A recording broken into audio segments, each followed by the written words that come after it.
நன்றி சொல்ல உனக்கு வார்த்தை இல்லை எனக்கு, நான் தான் மயங்குறேன்.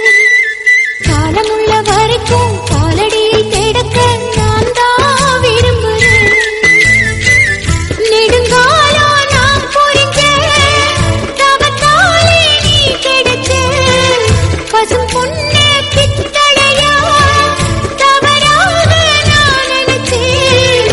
நீரில் வந்த ஆண்டவன் என்னுடைய நாயகனே, ஊர்வணங்கும் நல்லவனே, உன்னுடைய அன்பு கந்த வானம் இல்லையே.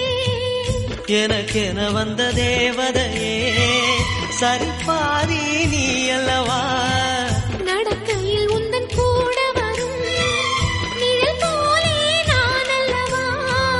கண்ணன் கொண்ட ராதையர ராமன் கொண்ட சீதையர மடி சேர்ந்த பூரதமே மனதில்